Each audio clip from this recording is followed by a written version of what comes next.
세상에는 바다가 많습니다. 바다가 많은데 그 바다도 깊이가 다 다릅니다.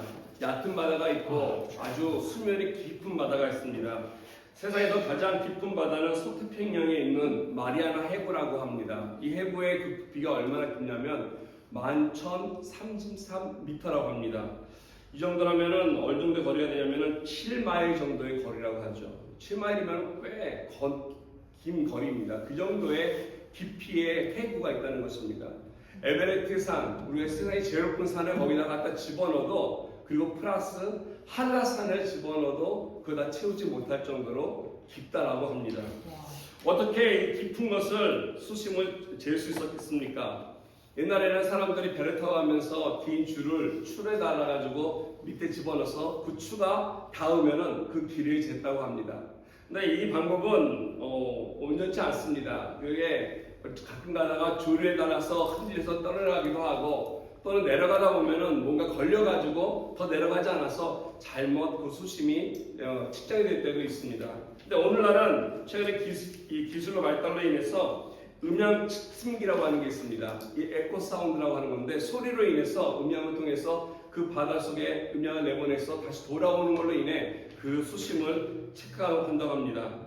이렇게 깊은 바닷속을 잰다고 해서 그것이 얼마나 깊고 있는지를 다 안다고 해서 그곳에 살고 있는 또는 그 지역에 대해서 우리가 다 알 수 있겠습니까? 깊이를 안다고 해서 그곳에 있는 내용물들을 다 우리가 파악하고 그것을 다 깨달을 수는 없다는 것입니다.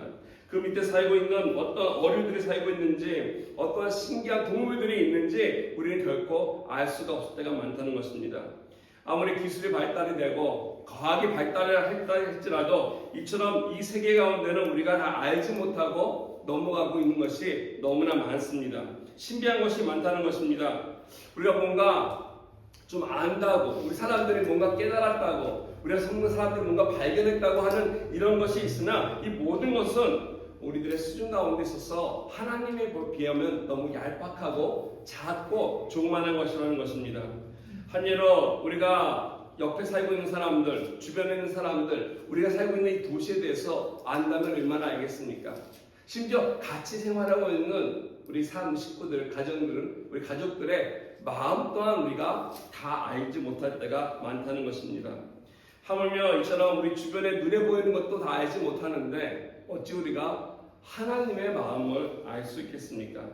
정말 우주보다 높다라고 이야기하고, 정말 그 바다보다 훨씬 더 깊다라고 얘기하는, 그 넓다고 얘기하는 그 하나님의 마음을 어떻게 우리가 측량할 수 있겠습니까? 하나님의 마음, 그 하나님이 갖고 계신 계획, 하나님께서 안고 있는 그 모든 그 능력을 누가 우리가 측정할 수 있으며 그것을 느낄 수 있으며 또 그것을 다 깨달을 수 있겠습니까? 우리가 가지고 있는 이성이나 논리나 아무리 많은 지식을 가지고서라도 그 하나님을 헤아릴 수 없는 것입니다. 그렇다면 이 하나님이 어떤 존재인지에 대해서 하나님 향해서 뭔가 우리가 이렇게 항의하고 대항하는 거, 하나님에 대해서 뭔가 불평하는 거, 이것은 잘못된 자세라는 것입니다.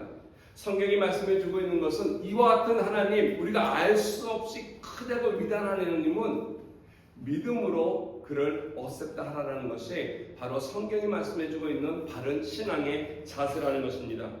하나님이 옳다라고 하면 옳은 것이고, 하나님이 가라 하면 가야 하는 것이고, 하나님이 하지 말라 하면 하지 말아야 하는 것이 맞다라는 것입니다. 이것이 바로 하나님 앞에 순종하며 살아가는 삶의 모습이고, 이것이 하나님께서 우리에게 최상의 것을 가르쳐 주신 방법이라는 것입니다. 왜냐하면 하나님께서 그 마음속에 갖고 있는 계획이나 그 마음속에 품고 있는 그 뜻을 우리가 다 이해하지 못하기 때문에 모든 것은 반드시 우리를 향해서 좋은 거라는 것을 확신하고 믿고 따라가야 한다는 것입니다. 우리 하나님은 우리에게 나쁜 것은 결코 주지 않습니다. 우리에게 가장 좋은 것, 선한 것, 그리고 우리를 향해서 행복이라고 하는 것을 주시기를 원하는 것이 우리 하나님의 계획이라는 것입니다. 마치 부모가 그 자식들이 잘못되기를 바라는 부모가 한 명도 없듯이, 모든 자녀들이 하나님 앞에서나 또는 우리 앞에서나 이 세상 살아가면서 행복하게 바라는 것과 똑같은 마음으로 우리 하나님이 우리를 향해서 바라보고 계시고 기대하시며 지켜주신다는 것입니다. 이와 같은 마음을 우리가 안다면은, 하나님의 마음을 좀 더 헤아릴 수가 있다면, 그리고 그 계획을 우리가 조금만 더 깨달을 수 있다면 진정으로 우리가 살아가는 삶 속에서 조금 더 하나님 앞에 바르게 우리의 인생을 살아가지 않을 수 있겠습니까? 오늘 함께 공독한 말씀을 보시면 사도 바울은 이 하나님에 대해서 아는 것이 얼마나 소중한 것인지, 특히 하나님의 비밀에 대해서 얼마나 소중한 것인지를 말씀해 주고 있습니다. 우리가 그동안 로마서를 보면서 로마서가 이렇게 좀 이렇게 구분이 되는 것을 보지 않았습니까? 1장에서 8장까지는 복음에 대해서 교리편에 이렇게 이것이 복음이다라는 것을 이렇게 해서 우리에게 구원을 주셨다고 하는 귀한 진리의 말씀들을 가르쳐 주었습니다. 그러면서 9장, 10장, 그리고 오늘 이어지는 11장까지는 그럼에도 불구하고 이와 같은 진리가 하나님의 구원의 역사 속에서 어떻게 우리에게 주어졌는지, 또 그것이 어떻게 이스라엘 백성들에게, 유대인들에게, 또 이방인들에게 전하였는지를 잘 이야기해주는 역사편이 있었습니다. 그리고 이제 다음 주 우리가 살펴볼 우리 12장서부터 마지막 16장까지는 그렇다면은 이와 같은 진리를 가지고 이 역사 속에서 운영하신 하나님의 역사 속에 우리가 어떻게 적용하며 어떻게 살아가야 할 것인가 하는 실천에 대해서 우리에게 말씀해 주고 있다는 것입니다.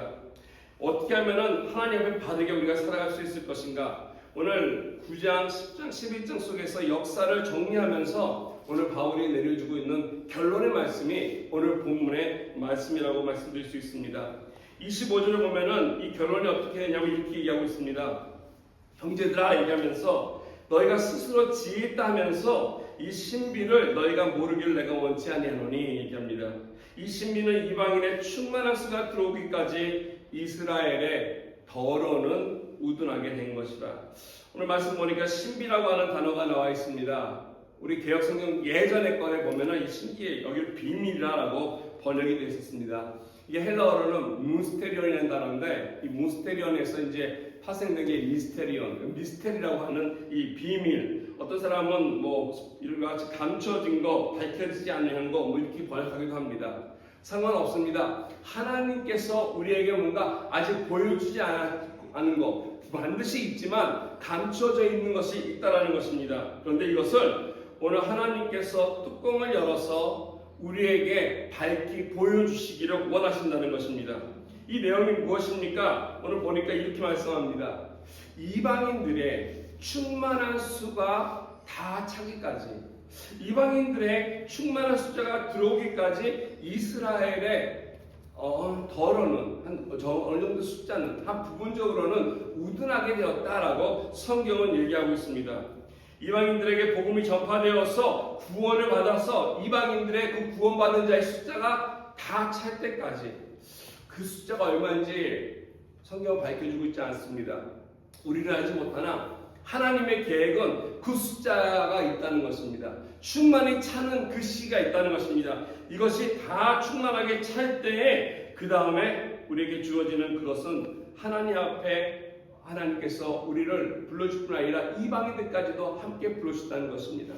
그러니까 이방인의 숫자가 차기까지 우리는 가만히 기다리는 것이 아니라 복음을 증거해야 한다는 것이죠. 그 수가 다 복음을 들어서 하나님께 돌아올 수까지. 그래서 이거는 선교학에서는 선교의 기간이다라고 얘기합니다. 하나님 말씀을 전파해야 선교 기간. 언제까지면 그 수가 다 찰 때까지를 얘기합니다. 그 이로부터 이방인에게 건너갔던 이 복음이 이제 오늘날 우리에게 주었다는 것입니다.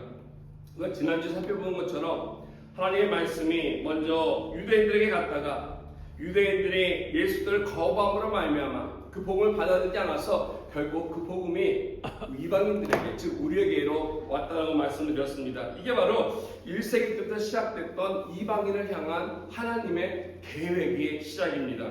근데 이방인의 수가 다 찼을 때, 선교가 다 끝났을 때, 그 다음에 그때까지는 이스라엘이 뭔가 깨닫지 못하고 완악해져서 마음을 꽉 닫고 있을 거라는 것입니다. 그래서 오늘도 어젯밤에도 우리 뉴스 있지 않았습니까? 이스라엘의 공격을 통해서 또 미국의 공격을 통해서. 그래서 이스라엘 가만히 보면 답답할 때가 있습니다. 저러고도 하나님을 믿는 백성이라고 할 수 있을까? 왜 저런 일들을 행할까? 우리가 이해하지 못하지만 이게 바로 그 우둔한 가운데 있는 모습이 아닐까 생각이 되었습니다. 그리스도의 복음을 받아들이지 않고 거부했던, 강팍스럽게 있었던 그들의 모습, 고집스러운 그들의 모습입니다. 그래서 하나님이 어떻게 하냐면 그들을 버리셨다라고 말씀하는 것이죠. 그들에게 등을 돌리셨다는 것입니다. 그런데 오늘 말씀을 가만히 보면 하나님께서 그들을 버리긴 버리셨으나 그리고 그들을 내버려 두시고 등을 돌리긴 하셨으나 이것이 일시적이라고 하는 것을 알 수 있습니다. 영원히 그들을 내친 것이 아니라 일시적으로 템포랄 어느 기간 동안만 그들에게 그렇게 하신 것입니다. 두 번째는 여기 보니까 더러는이라고 하는 말씀이 있는데 이것이 모든 이스라엘이 하나님 앞에 가득해진 것이 아니라 그 중에 일부가 하나님을 향해서 이와 같은 마음의 자세를 가지고 있다는 것입니다. 그래서 부분적으로 하나님께 거절당했던 이스라엘이 때가 되면 하나님께로 돌아온다는 것입니다. 그래서 26절 말씀을 보시면 그리하여라고 하죠. 온 이스라엘이 구원을 받는다. 이방인 우리도 복음을 들어서 우리도 구원받지만 그들도 구원을 받을 기회가 있음을 사도 바울은 말씀해주고 있습니다. 이게 하나님의 계획입니다. 이게 바로 하나님의 비밀이 담고 있는 내용이라는 것입니다. 그래서 여기 26절에 말하는 이 이스라엘에 대한 온 이스라엘에 대한 해석에 다양합니다. 어떤 사람들은 지금 이스라엘이다, 유대인들이다 라고도 얘기를 하기도 하고요. 아니다, 이것은 새 이스라엘, 즉 하나님이 새로 만든 하나님의 백성을 이야기하는 것이다 라고 이야기합니다. 그들이 되었던 또는 후자가 되었던 간에 사실 그건 중요하지 않은 것 같습니다. 하나님의 계획 속에는 하나님께서 예수의 복음을 통해서 하나님 안에 들어올 수 있도록 한 사람들이 있다라는 것입니다. 그리고 그것이 무한대가 아니라 어느 순간에는 끝이 난다는 것을 말씀해 주고 있습니다. 마태복음 24장 14절에도 예수님께서는 이와 비슷한 말씀을 하셨습니다. 이 천국 복음이 모든 민족에 증언되기 위하여 온 세상에 전파되리니 그제야 끝이 오리라. 어느 순간에는 이 모든 일이 마무리가 있을 거라는 것입니다. 복음을 들어야 될 사람들이 복음을 다 듣고 그 가운데 복음을 듣는 사람들이 하나님 앞에 돌아오고 그러고 나서 하나님이 이스라엘 다시 모으셔서 하나님의 백성으로 예수 그리스도 앞에서 다시 영원한 나라를 세워가시는 것, 이게 바로 우리 하나님께서 마음속에 품고 계셨던 계획이고 비밀이라고 하는 사실을 오늘 바울을 통해서 우리에게 말씀해 주고 있습니다. 이와 같은 놀라운 하나님의 계획에 저와 여러분들이 무관하지 않다는 것입니다. 그 계획 가운데 우리를 불러주셨고 초청하고 계시고 함께 하자라고 우리 하나님은 말씀하고 계신다는 것입니다. 그렇기 때문에 내가 인생을 살아가면서 하나님의 계획과 무관하게 사는 것이 아니라 하나님의 이 위대한 계획 속에 함께 나의 삶이 들어가서 내가 하나님의 계획 가운데 주어진 인생이 된다면 얼마나 놀랍고 아름다운 삶의 열매들을 거둘 수 있겠습니까? 이런 의미에서 하나님의 놀라운 플랜 속에 같이 가는 것, 그래서 그 플랜이 성공적으로 잘 이루어질 때 함께 기쁨을 나누는 것이 우리 교회의 비전이 되어야 되고 또 저와 여러분의 삶의 목적이 되어야 한다고 믿습니다. 이와 같은 하나님의 계획에 참여했을 때 하나님께 아름답게 그 계획 가운데 쓰임받을 수 있는 그러한 기회들을 통해서 은혜가 더할 것입니다. 그렇다면 이것을 이뤄가시는 하나님이 오늘 우리에게 어떤 과정을 통해서 해나가시는지를 한번 생각하면서 적용해 봤으면 좋겠습니다. 세 개의 과정을 통해서 하나님께서는 하나님의 계획을, 이 비전을 이뤄가시는데요. 그거는 첫 번째는 이렇습니다. 하나님의 언약의 성취를 통해서 이뤄가신다는 것입니다. 하나님은 계획을 하시고 말씀을 하시고 약속을 통해서 해나가시는데 그냥 하시는 것이 아니라 반드시 내가 이렇게 이룰 거라고 하시는 언약의 말씀을 우리에게 주신다는 것입니다. 그래서 그 언약을 내가 그냥 듣기만 하는 것이 아니라 그냥 알기만 하는 것이 아니라 그 언약을 하시는 하나님이 그 언약이 나에게 체험이 되어야 된다는 것이죠. 그렇지 이와 같은 하나님이 역사하시는 것이지 이 약속이 이루어지는 것을 내가 경험하면서 나아갈 때 이 비전이 맞는 것이고 이 계획이 맞는 것이라고 우리는 확인할 수 있습니다. 오늘 본문 말씀 26절 하반절에 보시면 이렇게 말씀하시죠.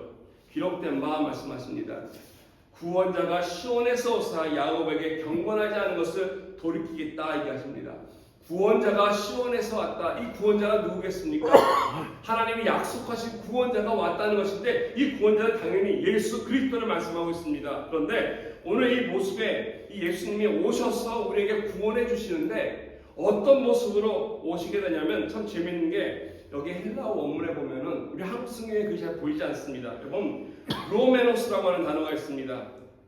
로메노스의 모습으로 오시는데, 이 로메노스 모습이 뭐냐면 이 구약 성경에 고멜이라는 제도 여러분 아시는지 모르겠어요.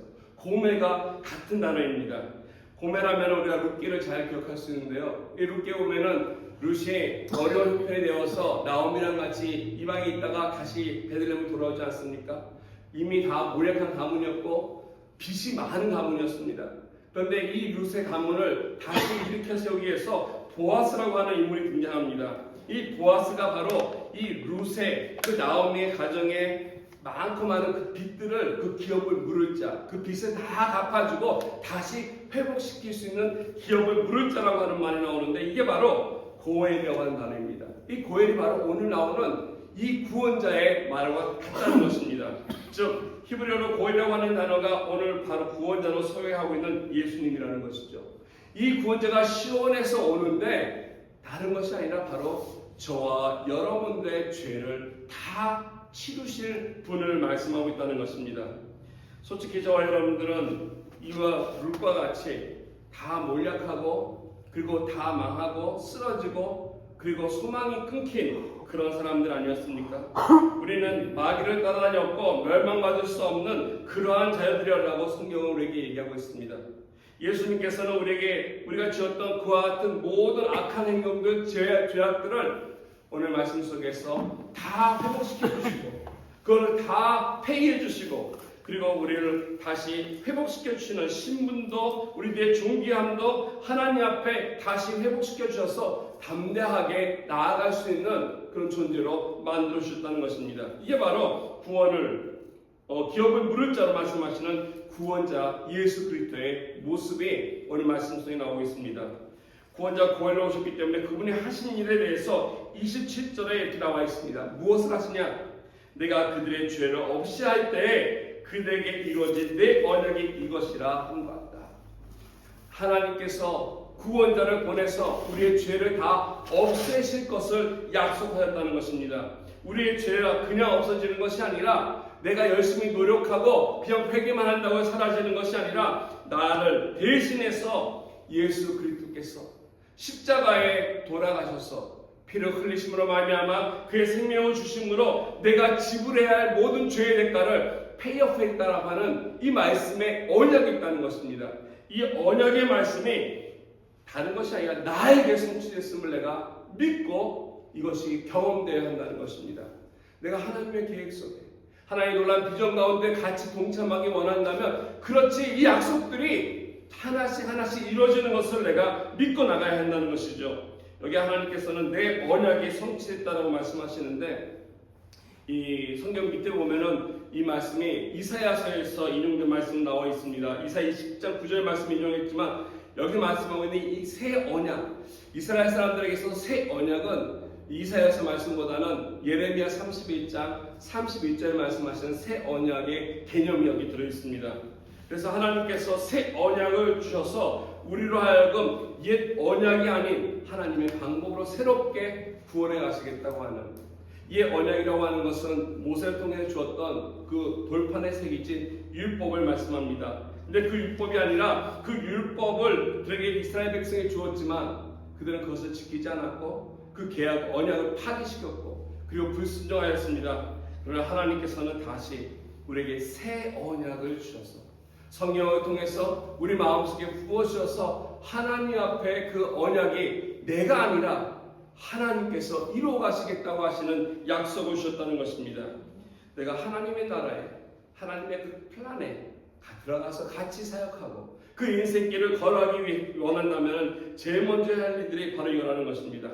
예수 그리스도의 흘린 피가 내 심령 가운데 흘렀다는 것. 그 나의 모든 죄를 다 씻어주시고 나로 하여금 다른 모습 것이 아니라 하나님 안에 살아갈 수 있도록 은혜 주셨음을 먼저 체험이 되어야 할 것입니다. 내가 아무리 많은 것을 가지고 있다 할지라도 내가 또 많은 일을 할지라도 이와 같은 언약이 나에게 믿음받지 아니하고 내가 그것을 내 삶 속에 체험되지 아니한다면 의미가 없습니다. 내가 많은 것을 가진다 하더라도 아무 상관이 없다는 것입니다. 예수 그리스도의 나의 구원자를 영접하고 나아갈 때 비로소 내가 하나님의 백성으로 하나님과 함께 그의 놀라운 계획 속에 살아갈 수 있는 인생이 되는 것입니다. 그리스도 안에 들어올 때마다 그때 우리들의 삶 속에 놀라운 일들이 생긴다는 것이죠. 우리가 수학에서는 그럴 때가 많지 않습니까? 이 영수가 있죠. 영이 많은데 영이 아무리 많아도 그 앞에 우리 실수라고 하는 1이나 2가 없으면 아무 의미가 없습니다. 영이 많이 한도 무슨 의미가 있겠습니까? 그러나 그 앞에 1이라고 하는 실수가 있다면 그 모든 것은 힘을 얻는다는 것이죠. 파워가 굉장히 대단합니다. 우리는 영입니다. 아무것도 없는 존재입니다. 우리 앞에 예수 그리스도께서 실수로 만나는 순간 그와 함께 나의 인생이 바로 세워지고 그 능력이 나에게 부임받아서 이 땅 가운데 하나님의 비전을 이루어가며 살아갈 수 있는 인생이 된다는 것입니다. 그래서 하나님은 하나님의 놀라운 계획에 이와 같이 언약을 주시고 체험케 하시고 이들을 통해서 이루어가십니다. 두 번째로 하나님의 나라를 이루어가신 방법이 뭐냐면 역설적 조화를 통해서 이루어가십니다. 역설적 조화가 이 역설적이라는 단어가 좀 번역해 보니까 이게 나와요. 파라독시카라는 말인데 스페인어로 즉 상반되는 것들, 반대되는 것들이 어떻게 하나를 이룬다라고 하는 뜻입니다. 그래서 우리 삶 속에서 이와 같이 하나님께서는 우리들을 이 세상에 인도해 나갔을 때 그의 섭리가 우리가 이해하지 않는 것이 많아요. 이거와 이거 더 해야 되는데 그렇지 않고 서로 반대되고 어울리지 않을 것 같은 이런 것을 통해서 해나가신다는 것입니다. 오늘 말씀 속에서 좋은 예가 나와 있습니다. 28절에서 32절 말씀에 보면은 유대인의 경우를 바울은 잘 얘기해주고 있고요. 또 이방인의 경우에 대해서도 얘기해주고 있습니다. 결론부터 말씀드리면 유대인들의 경우에서 이스라엘 향해서 하나님께서 계획했던 것이 이스라엘 사람들이 실수로 또 실패했습니다. 이렇지 않았습니다. 그리고 우리 이방인들 향해서는 처음서부터 우리들은 그걸 이룰 수 있는 존재가 아니었습니다. 실수하고 실패하고 하나님 앞에 그것을 이룰 수 있는 자격이 아예 없는 존재들이었습니다. 그래서 유대인들도 그렇고 우리들도 그렇고 하나님의 뜻을 행할 수 없는 존재들이었음에도 불구하고 하나님께서는 목적을 이루기 위해서 오늘 사도 바울이 이렇게 말씀합니다. 28절 보시면 복음으로 하면 그들이 너희로 말미암아 원수된 자요 택하심으로 하면 조상들로 말미암아 사랑을 입은 자라. 이스라엘 백성들이 하나님 앞에 실수하고 실패했지만 오늘 말씀에 보니까 복음으로 하면이라는 말씀이 있습니다. 복음으로 하면 이건 뭐냐면 복음의 입장에서 복음의 관점에서 이스라엘 사람들을 봤을 때라는 것입니다. 복음으로 봤을 때는 우리는 하나님과 원수된 자라는 것입니다. 어떻게 우리가 하나님 앞에 같이 할 수 있겠습니까? 이스라엘 사람들이 예수 그리스도를 십자가에 못 박아 죽였고 예수 그리스도를 인정하지 않았는데 거부했던 자였기 때문에 그들은 하나님과 원수된 자였다는 것입니다. 원수된 그들이었지만은 오늘 보니까 선택을 가지고 얘기하자면은 사랑을 입은 자다. 예수 그리스도를 내세우면은 원수되었지만은 하나님의 편에서는 그들은 사랑을 입은 자다는 것입니다. 그래서 원래 그들은 하나님의 사랑을 받고 혜택을 받고 선택받았는데 그것을 저버리고 예수님을 거부함으로 인해서 하나님 앞에 그의 뜻을 이루지 못하는 실패를 했다는 것입니다. 그렇다면 저와 여러분들 어떻겠습니까? 이방인들은 잘했습니까? 오늘 3절 말씀 보겠습니다. 3절 말씀 보니까 이렇게 얘기합니다. 너희가 전에는 하나님께 순종하지 아니했더니 이스라엘이 순종하지 아니함으로 이제 긍휼을 입었느니라. 우리 또한 마찬가지입니다. 처음부터 우리가 하나님 알지 못했습니다. 처음부터 우리가 하나님을 섬겼던 자들이 아닙니다. 처음부터 우리는 우상을 섬기고 세상을 따라가며 하나님을 모르던 자였습니다. 그러던 우리들이 그들과 똑같이 하나님 앞에 저주받을 수밖에 없는 존재였음에도 불구하고 오늘 말씀에 보니까 우리에게 긍휼을 베푸셨다라고 성경은 기록하고 있습니다. 에베소 2장 2절과 3절에 보면은 세상 풍조를 따라가 세상 속에서 세상을 즐기며 막 공중 권세 잡은 자를 따라갔던 자들이었습니다. 그래서 진노의 자녀였다라고 이야기하고 있는 저와 여러분들이었는데 그와 같은 존재였는데 오늘 유대인들은 실패하고 우리는 자격이 되지 않은 존재였음에도 불구하고 하나님은 이 둘들을 조화롭게 어떻게 하셨는지 모르지만 조화롭게 하셔서 궁극적으로 모든 사람이 구원의 자리에 나올 수 있도록 하신 것이 하나님의 기가 막힌 섭리가 아닐 수 없습니다. 바울이 곰곰이 하나님을 생각해 보니까 곰곰이 하나님의 계획을 보니까 이 놀라운 계획을 봤다는 것이죠. 왜 유대인들이, 왜 이스라엘 사람들이 예수를 거부하고 복음을 받아들이지 않았는지 이해가 되지 않았는데, 그리고 어떻게 이방인들에게 이와 같은 놀라운 은혜가 임하고 국률이 맺는지를 이해를 못했는데, 곰곰이 생각해보니까 이게 하나님의 놀라운 계획이라고 하는 것입니다. 그래서 31절과 32절에 보면은 이와 같이 얘기합니다. 이와 같이 이 사람들이 순종하지 아니하니 이는 너에게 베푸시는 국률로 이제 그들도 국률을 얻게 하려 하심이라. 하나님이 모든 사람을 순종하지 아니하는 가운데 가둬두심은 모든 사람에게 국률을 베풀려 하십니다. 우리가 다 못난 사람들이고 다 실패한 존재됨에도 불구하고 하나님께서 이들을 하나님 앞에 구원받을 수 있도록, 이방인들은 처음부터 믿지 않은 자들이었고 이스라엘 사람들은 불순종한 자들이었는데 하나님이 그들을 국률로 이끄셨다. 그렇기 때문에 이스라엘 사람들은 이방인들 때문에 그 이방인들을 도구로 삼아서 그들을 구원하시고, 또 우리는 이스라엘 사람들을 통해서 우리를 구원하시고, 둘 다 우리를 회복해서 궁극적으로 32절에 있는 말씀처럼 모든 사람에게 국률을 베풀 수 있도록, 국률을 얻을 수 있도록 하나님께서 하셨다는 것입니다. 이게 바로 하나님께서 행하시는 역설적인, 우리가 이해하지 못하는 상반되는 이와 같은 놀라운 하나님의 섭리라는 것입니다. 저와 여러분들을 다스릴 때도 이와 같은 섭리로 하시기 때문에 우리가 하나님을 잘 이해하지 못할 때가 많고요, 그 뜻을 헤아릴 수 없을 때가 많다는 것입니다. 상반되고 뒤와 앞뒤가 맞지 않는 사건들을 통해서 하나님은 그의 뜻을 묵묵히 이루어가시고 있는 것을 우리는 볼 수 있습니다. 예전에 말씀드렸던 로마서 8장 28절 말씀이 바로 이게 쓰는 것이 아닌가 합니다.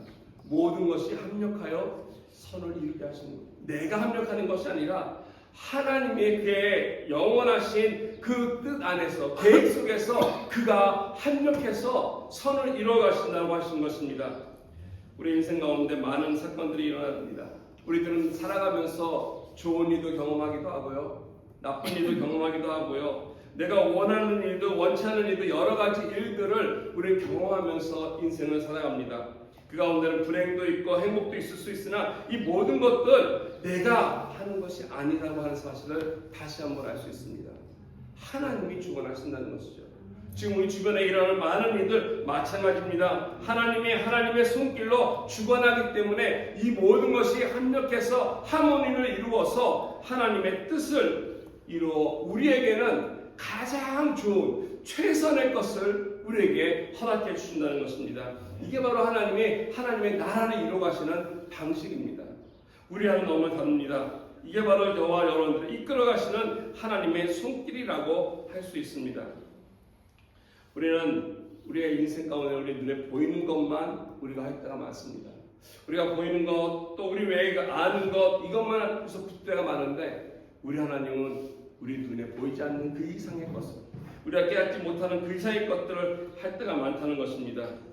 한 부분만 알고 있고 한 지역만 알고 있는 우리보다 월등하신 하나님, 이 하나님을 믿고 전체 나갈 때 우리에게 가장 좋은 길, 가장 선한 길, 이걸 통해서 하나님은 우리에게 놀라운 축복을 주시기를 원하신다는 것입니다. 마지막 세 번째로 하나님의 하시는 일 가운데서 이것이 이와 같이 역설적으로 하기도 하지만은 모든 것을 통해서 하나님의 주권적인 사랑이 있다는 것입니다.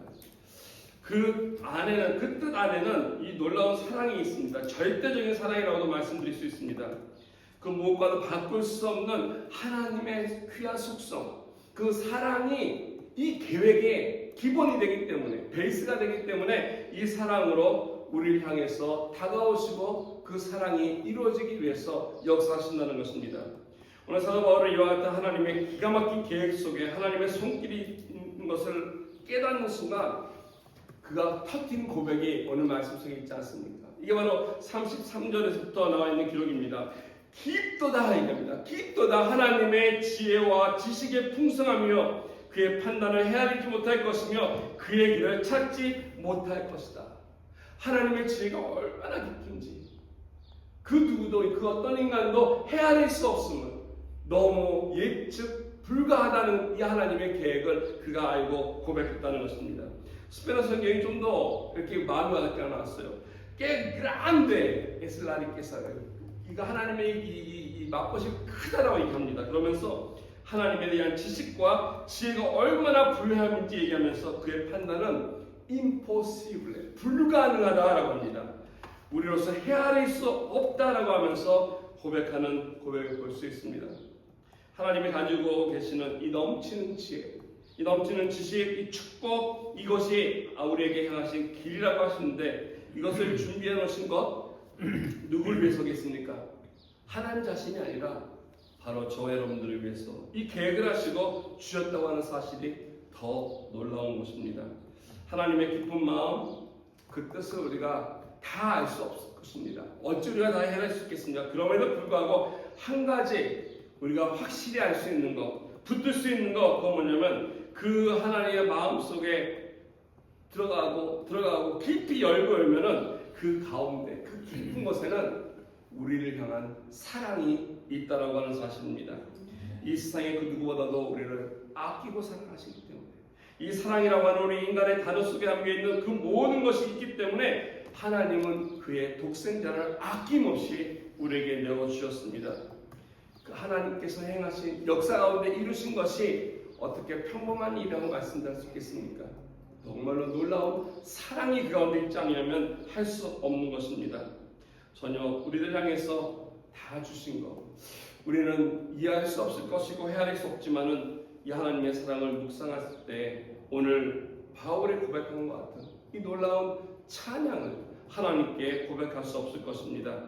오늘 본문 34절, 36절에 기록된 내용은 소위 말하는 이 독설러지라고 하는, 즉 송영이라고 합니다. 영광송이라고도 불리우는 것인데 이 로마서에 두 번 기록되어 있습니다. 여기 기록되어 있고 나중에 16장에 한 번 더, 마지막에 한 번 더 기록되어 있는데 여기 보면은 이 바울이 우리를 구원해 주신 하나님을 묵상하고 생각하고 말씀을 전하다 보니까 이 하나님의 비밀에 대해서, 이 하나님에 대해서 놀라워서 고백하며 은혜를 정리하면서 쓰여져 있는 말씀이 여기 있습니다. 그래서 이 말하기를 누가 주의 마음을 알았느냐, 누가 그의 모사가 되겠느냐, 누가 주께 먼저 드려서 갚으심을 받겠느냐. 누가 세 번씩 반복해 나옵니다. 누가 하나님 마음을 다할 수 있으면, 누가 하나님 앞에 충고를 드릴 수 있으면 누가 하나님께 먼저 갚을 수 있겠냐라고 그가 얘기하는 것입니다. 우리가 드리고 아니 다 드려도 그 하나님의 은혜를 우리는 갚을 수 없을 것입니다. 36절입니다. 36절 보니까 이렇게 얘기합니다. 이는 마음의 주에게서 나오고 주로 말미암고 주에게로 돌아갑니다. 그에게 영광이 세세에 있을지어다. 아멘. 여기 보니까 누가라고 질문한 바울이 이제는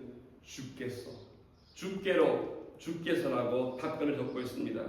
영어 메시지 성경에 보니까 이렇게 번역했습니다. Everything come for him.